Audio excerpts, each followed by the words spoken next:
कार्यक्रम के पुण्यार्जक हैं श्री सुरेश चंद्र जैन, श्रीमती रजनी जैन पहाड़िया, श्री सौरभ जैन, श्रीमती निधि जैन मुंबई, सानिध्य एवं नायशा जैन पहाड़िया मुंबई, श्री प्रवीण जैन, श्रीमती शिल्पी जैन पाटनी, जीवेश रुशील जैन पाटनी दिल्ली।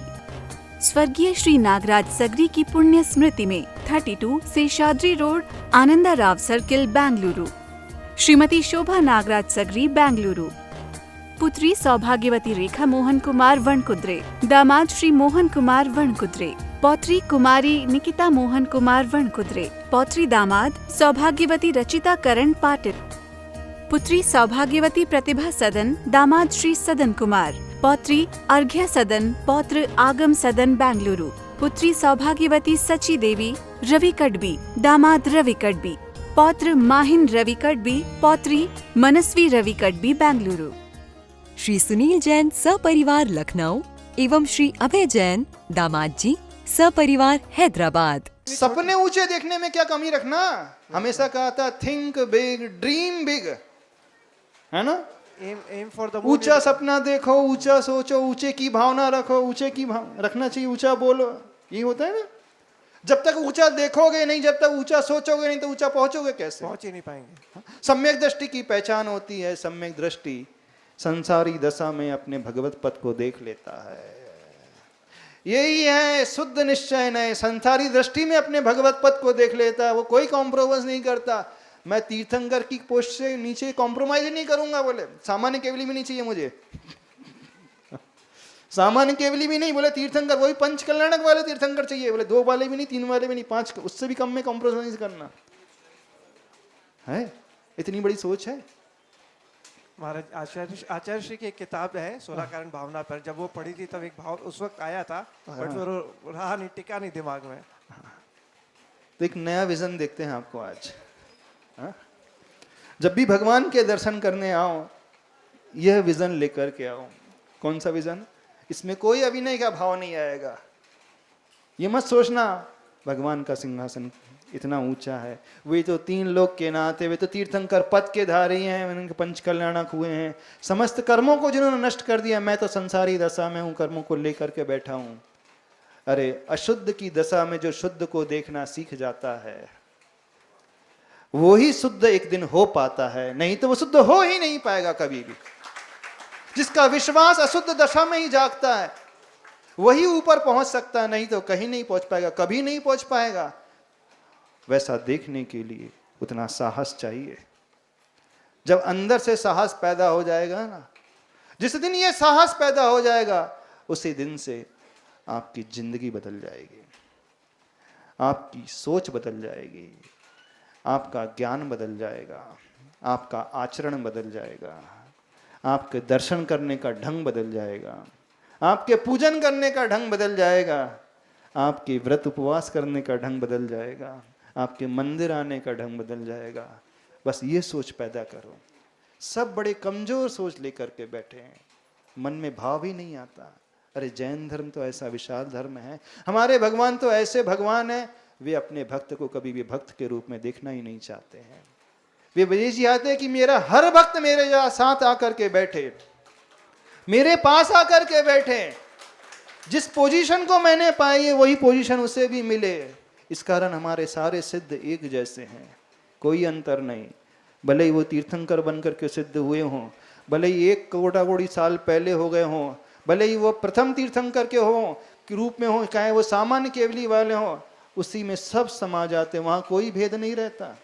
सबका आसन एक जैसा, सबका अपर फेस एक जैसा, कोई अंतर नहीं होता है। भले वो पहले बने, वहाँ कोई जूनियरिटी सीनियरिटी नहीं है। उस सिद्ध पद को पाने के बाद सब एक ही लेवल के हो जाते हैं। इतनी विशालता जहां आती है वो जैन धर्म कहलाता है। और उस विशालता को देखने के लिए ऐसे भाव करना सीखो। बस इस भाव को रख कर के हृदय में अब मंदिर आना सीखो। बड़ा अच्छा भाव है, आ जाओगे इस भाव को रख करके। अभी भी आप लोगों की हिम्मत नहीं हो पा रही, ऐसा लगता है ना। महिला वर्ग सोच की महाराज तो हम तो महिला पर्याय में हैं, स्त्री पर्याय में हैं। हाँ, हम कैसे अपने आप को देख ले। अरे आत्मा का कोई रूप नहीं, कोई रंग नहीं, कोई भेद नहीं, कोई स्त्री नहीं, कोई पुरुष नहीं, कोई मनुष्य नहीं, कोई पशु नहीं। जैसी उनकी आत्मा वैसी अपनी आत्मा। जब हम अपनी आत्मा को उनकी आत्मा जैसा देखेंगे तब समझना हम अपने छिपे हुए पोटेंशियल को देख पाएंगे। मेरा छिपा हुआ पोटेंशियल, मेरी छिपी हुई शक्ति जो आज तक भीतर थी लेकिन मैं देख ही नहीं पाया, पहचान ही नहीं पाया, और जब तक देख ही नहीं पाएंगे तो खोजने की बात कहां से आएगी? खोजने की बात ही नहीं आ सकती। खोजने की बात, चलने की बात बाद में आती है जब व्यक्ति पहले उसे देख लेता है। जैसे शिल्पी उस अनगढ़ पाषाण में भगवान की प्रतिमा को देख लेता है, उसमें भगवान दिखते नहीं है, देखे जाते हैं। पत्थर है वो, अनगढ़ पाषाण है, चट्टान है, लेकिन उसे शिल्पी को भगवान दिखते हैं, तभी वो भगवान उसमें से निकाल पाता है। ऐसे ही इन भगवान में हम अपने भगवान को देखना सीखें, तभी हम अपने होनहार भगवान को प्रकट कर पाएंगे, तभी कुछ जीवन ऐसा बन पाएगा। सच्चा सम्यक दृष्टि जो होता है, सच्चा जैन भक्त जो होता है, वो ऐसा होता है। लेकिन सब भिखारी हैं और बड़े छोटी सोच वाले भिखारी हैं। सब बड़ी छोटी सोच वाले हैं, इतनी सी सोच, किसी की 5 पैसे की, किसी की 1 रुपए की, किसी की 10 रुपए की, थोड़ा मेट्रो में आ गए तो 100 रुपए की, थोड़ा और आ गए तो 1 करोड़ की हो गई, 2 फ्लैट की हो गई, किसी की 5 करोड़ की हो गई। लेकिन जहां हम इन्फिनिटी को देखते हैं, अनंत को देखते हैं, उसकी कंपैरिजन में इसकी कोई कीमत ही नहीं है, कोई कीमत नहीं है। भगवान चाह रहे हैं कि उसको देखें, अनंत आकाश को देखना सीखें, जिस आकाश की कोई सीमा नहीं। अनंत काल को देखना सीखे, जिस काल की भी कोई सीमा नहीं। अतीत का भी अनंत काल है, भविष्य का भी अनंत काल है। जहां जहां में अनंत मिले बस वहां देखने लगे तो समझना हमने भगवान की शक्ति को देखना शुरू किया है। अभी तो न भगवान की मूर्ति को ढंग से देखते हैं, न ही उनके गुण को ढंग से देखते हैं, और उनकी शक्ति की तो बात ही क्या है। बस ये भाव यदि अंदर से आने लगे तो मानना आपकी सारी क्रियाएं हैं व्यवस्थित होते चले जाएगी। क्योंकि आप हर क्रिया करने के पहले सोचोगे मुझे अनंत को पाना है, इससे अनंत मिलेगा कि नहीं। जैसे वो स्टूडेंट होता है, जैसे टॉप क्लास में आना है, 100 में से 100 लाना है, तो वो हर एक क्वेश्चन को बड़ा ध्यान से देखता है, हर एक सब्जेक्ट को बड़ा ध्यान से पढ़ता है, टाइम वेस्ट बिल्कुल नहीं करता। जहां उसकी वीकनेस रह जाती है उस वीकनेस को ओवरकम करने की कोशिश करता है। जो भी, चाहे मैथमेटिक्स हो, चाहे फिजिक्स हो, चाहे केमिस्ट्री हो, IIT के लिए जो प्रिपरेशन करने वाला स्टूडेंट होता है, कहाँ 98 भी 99 भी आ रहे तो 1 क्यों कम आ रहे हैं, उससे वो नीचे कॉम्प्रोमाइज करता ही नहीं। जब तक 100 नहीं आए तो वो लगा रहता है। क्यों? क्योंकि उसने IIT की सीट को देख लिया है, उसने इस कॉलेज की सीट को देख लिया है। बस वह सीट उसे नजर आती है, वो सीट कब मिलेगी, 100% होना चाहिए। उस स्टूडेंट की भांति बनना सीखो, ऐसे भक्त बनना सीखो प्रभु के पास आकर के। नहीं, भगवान से नीचे कोई पद नहीं जिसमें हम कॉम्प्रोमाइज कर लें। सेम वैसा ही होना चाहिए, फिर आपके दर्शन करने का तरीका है ना अलग ही हो जाएगा। अलग ही ढंग से दर्शन करोगे, भगवान को देखोगे अलग ही ढंग से देखोगे। जो आज तक नहीं दिखे हैं ना भगवान, वैसे दिख जाएंगे। जो आज तक नहीं पाया है फिर वो पाना शुरू हो जाएगा। लेकिन शुरुआत इस भाव से करनी होगी।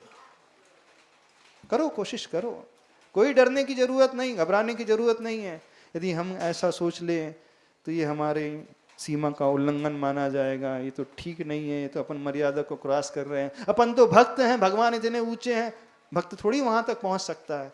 यानी आपके माइंड में ये फीड हो गया पहले ही, आपने अपने माइंड में एक बैरियर ला लिया है, रोड ब्लॉक पहले ही क्रिएट कर लिया है। अपन तो छोटे हैं ना, भक्त हैं अपन तो, और अपन भक्त हो करके ऊंचा सोचने लगेंगे, भगवान को देखने लगेंगे, भगवान जैसी शक्ति को पाने की भावना करने लगेंगे तो ये तो मर्यादा का उल्लंघन हो जाएगा, ऐसा भाव नहीं लगता।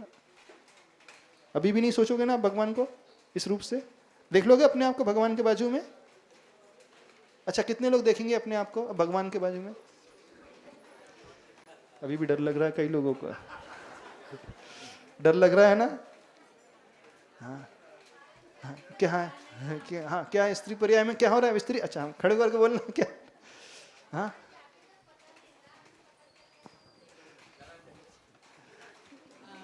नमोस्तु महाराज जी। महाराज जी, हमने ऐसा कुछ एफर्ट्स किए नहीं और हम उनसे बराबरी करें तो मतलब इसलिए लगता है हमको पहले अपनी वो देखना पड़ेगा ना कि हमने इतनी तपस्या अपना त्याग किया हो, तब तो हम उनसे कहें कि हम भी आप जैसे। जब देखेंगे तभी तो करेंगे, नहीं वो तो है, जब देखेंगे नहीं तो कैसे करेंगे अपन। शुरुआत की है लेकिन भगवान से चाहते हैं कि नहीं, भगवान से के बराबर, उनसे नीचे एक पद भी नहीं, बिल्कुल एज इट इज, उनसे नीचे में कोई कॉम्प्रोमाइज ही नहीं होना चाहिए। हम देखो पार्श्वनाथ भगवान को जब भी देखते हैं तो हम अपने अंदर इतनी कमियां पाते हैं कि हम कहते नहीं, हैं भगवान। कमी जब तक व्यक्ति अपना एम डिसाइड नहीं करेगा तो उसे अचीव ही नहीं कर पाएगा। लक्ष्य जब तक निर्धारित ना हो तो उसे प्राप्त ही नहीं कर पाएगा। हाँ, लक्ष्य प्राप्त करने के लिए अब कौन से रास्ते में चलना, ये बात अलग हो गई। अब वो कमी को देखेगा, हाँ अब मैं कैसे वहां तक पहुंचूंगा, तो इन कमियों को जब मैं दूर करूंगा, मेरे जो ड्रॉबैक्स है, मेरे जो वीक पॉइंट्स है, मैं उसे नोट डाउन करूंगा, उसे अलग करूंगा। हाँ, अब जैसे ही मैंने उन कमियों को अलग किया तो अपने आप जो प्रकट हो जाएगा वो गुण हो जाएगा। अंधेरे को हटाने के लिए क्या करना पड़ता है, एक दीपक जलाना पड़ता है और कुछ नहीं है। तो हमें ये देखना है कि अंधेरा कहाँ है, क्या है, बस दीपक जला लिया तो अपने आप अंधेरा चला जाएगा। तो हम देखें तो सही आखिर अपने आप को इस रूप में। हाँ, अब मैंने देख लिया कि मैं ऐसा ही हूं, तब मुझे वैसा करने के लिए वो पुरुषार्थ करना पड़ेगा, मैं करूंगा। क्या बात हो गई। नहीं महाराज जी, भाव रखते हैं रोड हम ब्लॉक सब। व्यक्ति पहले ही अपने माइंड में क्रिएट कर लेता है, मैं तो बहुत छोटा हूं, कभी नहीं बढ़ पाओगे आगे, कभी नहीं बढ़ पाओगे। ये देख करके फिर वो भक्ति उमड़ेगी, वो समर्पण पैदा होगा। अब मुझे वहां पहुंचना है, अब क्या करना होगा, अब यात्रा चलेगी रिवर्स में। यदि तीर्थंकर बनना है तो क्या करना पड़ेगा, अब 16 कारण भावना भाना पड़ेगा। उन जैसा सिंहासन पाना है तो क्या करना पड़ेगा, मुझे अपने मुंह को छोड़ना पड़ेगा, मुझे अपनी कषायों को छोड़ना पड़ेगा। कषायों को छोड़ने के पहले क्या करना पड़ेगा, श्रावक की क्या अच्छी पहचान होती है, तो जो अच्छे से देव दर्शन करेगा तो फिर वो और नहीं पीछे जाएगा। अच्छे देव दर्शन कैसे होते हैं, तो द्रव्य से और भावों से। बात समझ में आ रही, नहीं समझ में आ रही। ये विचार उसका उसे कहां तक लेके जा रहा है, उसके बिगिनिंग पॉइंट तक लेकर के जा रहा है, जहां से अच्छी शुरुआत होती है। बिल्कुल वहीं से उसकी शुरुआत होती है। अब वो दर्शन की प्रक्रिया को बहुत अच्छी बनाएगा। वो द्रव्य शुद्धि का भी पालन करेगा, वो भाव शुद्धि का भी पालन करेगा, बिल्कुल करेगा। फिर देखेगा कि मेरे द्रव्य की शुद्धि है कि नहीं, मेरे भावों की शुद्धि हो रही है कि नहीं, मेरा चतुष्टय जो है द्रव्य क्षेत्र काल भाव वाला व्यवस्थित है कि नहीं। कहीं ऐसा तो नहीं भगवान से हम मायाचारी कर रहे हैं। हम चढ़ाते क्या है और चाहते क्या है, हमें क्या मिलेगा, जो हम चढ़ाएंगे वो ही मिलेगा। क्यों नहीं, भगवान तो सर्वज्ञ है ना, सब जानते हैं, सब देखते हैं, सब जान रहे देख रहे हैं कि नहीं? क्या होना चाहिए बताओ सुरेंद्र जी, क्या होना चाहिए, क्या होना चाहिए, कौन सी बादाम चढ़ना चाहिए? जो हम खाते वही चढ़ाना चाहिए, जो हम खाते वही गिरी, चढ़ाना। हाँ तो गिरी चढ़ाने में क्या परेशानी है, गोला चढ़ाते हो कि नहीं नारियल का, गुला तो गिरी नहीं है कि कवर सही थी चढ़ाते हो? नहीं गुला। हाँ, तब प्रश्न उठेगा महाराज जी सभी लोग तो यही वाली चढ़ाते हैं, क्यों सोचे? उसका भी निषेध नहीं है, उसका पर्पस अलग है। क्या पर्पस है? चलो आप ये वाली चढ़ाते तो क्यों चढ़ाते, पहले ये बता दो, आपसे हम जानना चाहते हैं। सभी चढ़ाते बोल के चढ़ाते। अच्छा, सभी चढ़ाते बोल के चढ़ा देते जो लोग ये बादाम चढ़ाते वो क्यों चढ़ाते ये वाली बादाम? हाँ हाँ, कॉर्डलेस से बोलना है, छोटू उनके कॉर्डलेस जो देख।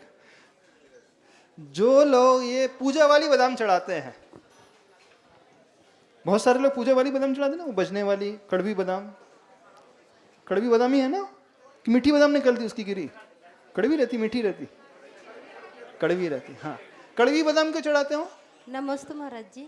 महाराज जी, बादाम ऊपर का कवर रहता है ना, हाँ। वो शरीर माना जाता है। अच्छा, वो शरीर माना जाता है। और नीचे अंदर का भी रहता है ना, वो आत्मा माना जाता है। आत्मा अलग है, शरीर आत्मा अलग है और शरीर अलग है। बादाम की गिरी जो है वो आत्मा है और जिसका कवर है वो शरीर। महाराज जी, अच्छी क्वालिटी की चढ़ाएंगे तो वो अलग अलग ही रहता है महाराज जी। क्या?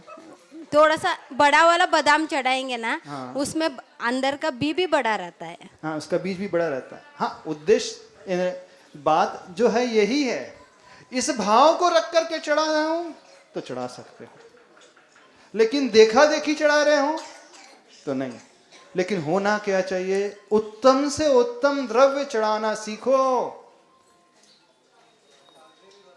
हाँ, कागजी बादाम महाराज जी हम खाते हैं ना बादाम, उसको क्षुधा रोग के लिए क्षुधा के हिसाब से चढ़ाते हैं। मेरी मम्मी वही बोलती थी कि वो क्षुधा अच्छा, चरू के लिए चढ़ाना है तो वो चढ़ा सकते हैं, लेकिन मोक्ष फल चढ़ाना है तो ये चढ़ाना चाहिए। चढ़ाने के लिए निषेध नहीं कर रहे हैं हम भी, पर आप लोगों का यह चढ़ाने का उद्देश्य क्या? ये पूजा की बादाम 150 रुपए किलो मिलती है, 200 रुपए किलो मिलती है। वो खाने वाली मामला तो 4000 रुपए है, 3500 है ना। अधिकतर लोगों की जो धारणा है ना, और उसमें भी छोटी वाली 1 किलो में ज्यादा आ जाएगी क्वांटिटी ऐसी है। नहीं महाराज जी, वो ऐसा नहीं। अभी हम पूजा करते हैं तो हम कुछ ज़्यादा, कितना हो सकते उतना ज़्यादा में हम क्वालिटी का यूज़ कर सकते हैं महाराज जी। कर सकते नहीं, करना चाहिए। उत्तम से उत्तम द्रव्य होना चाहिए। चढ़ाना सीखो तो सही, दिल खोलो तो सही भगवान के आगे। महाराज जी और एक प्रश्न था कि कोई चांदी का चढ़ाता है, कोई सोने का चढ़ाता है। तो महाराज जी वो द्रव्य में मिक्स होता है, कभी कभार गौशाला में भी जाता है कि इसमें थोड़ा सा ये होता है। तो उसमें तो लौंग भी होती है, चिटक भी होती है, तो वो भी तो फिल्टर होती है कि नहीं होती है। हमारा उद्देश्य गौशाला को रख करके है ही नहीं, हमारा उद्देश्य माली को रख करके है ही नहीं। हमारा उद्देश्य 3 लोग के नाथ के चरणों में चढ़ाना है। वो सबसे उत्तम पद पर बैठे, उससे उत्तम से उत्तम द्रव्य चढ़ा रहे हैं। इस कार्यक्रम के पुण्यार्चक थे श्री सुरेश चंद्र जैन, श्रीमती रजनी जैन पहाड़िया, श्री सौरभ जैन, श्रीमती निधि जैन मुंबई, सानिध्य एवं नायशा जैन पहाड़िया मुंबई, श्री प्रवीण जैन, श्रीमती शिल्पी जैन पाटनी, जीवेश रुशील जैन पाटनी दिल्ली। स्वर्गीय श्री नागराज सगरी की पुण्य स्मृति में 32 शेषाद्री रोड, आनंदा राव सर्किल, बेंगलुरु। श्रीमती शोभा नागराज सगरी, बेंगलुरु। पुत्री सौभाग्यवती रेखा मोहन कुमार वणकुद्रे, दामाद श्री मोहन कुमार वणकुद्रे, पौत्री कुमारी निकिता मोहन कुमार वणकुद्रे, पौत्री दामाद सौभाग्यवती रचिता करण पाटिल, पुत्री सौभाग्यवती प्रतिभा सदन, दामाद श्री सदन कुमार, पौत्री अर्घ्य सदन, पौत्र आगम सदन, बेंगलुरु, पुत्री सौभाग्यवती सची देवी रवि कड़बी, दामाद रवि कड़बी, पौत्र माहिन रवि कड़बी, पौत्री मनस्वी रवि कड़बी, बेंगलुरु। श्री सुनील जैन सपरिवार लखनऊ एवं श्री अभय जैन दामाद जी सपरिवार हैदराबाद।